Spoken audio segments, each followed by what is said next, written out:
Welcome to the deep dive. Today we're jumping into hormonal health, specifically testosterone blood tests. We've got this really detailed guide here from Blood Test UK, and our plan is simple. Pull out the key stuff you need to know. We want to figure out who should really be testing, why it matters for your long-term health, and importantly, where you can actually get this done, say, if you're near March in Cambridgeshire. Okay, let's get into it. Yeah, it's a fundamental hormone, really. You can think of testosterone almost like, fuel for the body. It impacts energy, muscle strength, desire, even focus. Yeah. So the test, it just measures your fuel level. Right.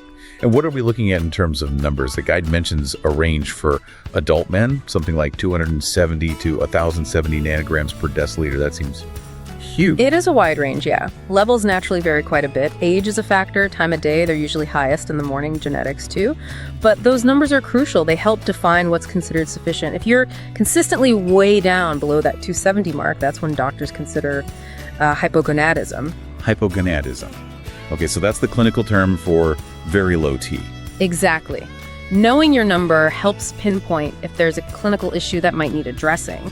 It can make a real difference to quality of life. Got it. So maybe hovering around 500, 600, that's generally fine.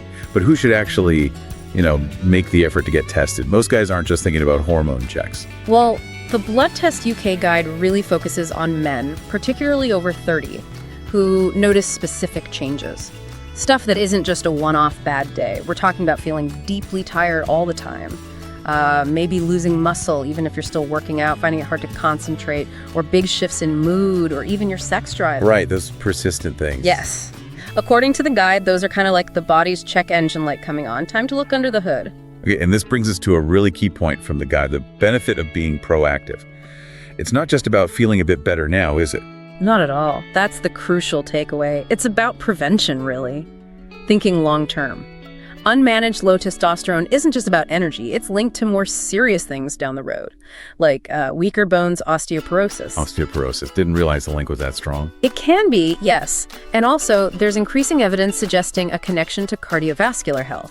So managing T levels isn't just about vitality today. It's potentially lowering your risk for major health problems later on. That definitely puts a different spin on it. It's foundational health, not just, energy boosts. But, okay. Say someone's listening maybe in March, Cambridgeshire, and they think, right, I should check this. How easy is it? What does the guide say about local access? That's where the local info is handy. The guide suggests it's pretty straightforward there. You've got the standard NHS route, so talking to your GP first. And that might be lower cost, or even free.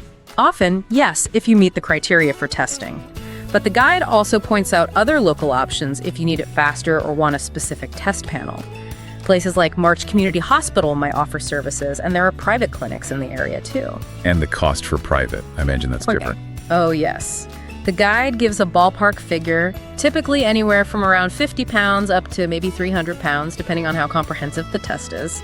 NHS is usually the most cost-effective if you can go that route. Right, okay, so testing is one piece. Yeah. But the guide also really emphasizes lifestyle, doesn't it? Things you can actually do yourself. Absolutely massive impact. Lifestyle isn't just a minor tweak here. The guide positions it as a major driver of your T levels. So more than just get some exercise. Definitely. It highlights things like strength training specifically. Lifting weights, compound movements like squats, deadlifts. Those really signal the body to produce hormones. Plus, getting enough good quality sleep consistently. And finding ways to manage stress, mindfulness, meditation, whatever works for you. It all contributes to a better hormonal balance naturally. That makes sense. It's about creating the right environment in your body. Precisely. So if we boil it all down, the core message seems to be about empowerment through knowledge. Knowing your numbers, checking them periodically, it moves you from just reacting when things feel off to actively managing your health based on, actual data. Guiding choices about diet, exercise, sleep. A really powerful perspective. So that's our deep dive into testosterone testing, drawing heavily on that excellent guide from Blood Test UK. And maybe a final thought to leave you with, something the guide implies. Knowing how linked T levels are to things like bone and heart health. What's one small change you could realistically make today? Maybe to your sleep routine or adding a bit more strength work. How might that ripple out for your long-term hormonal health? Something to consider.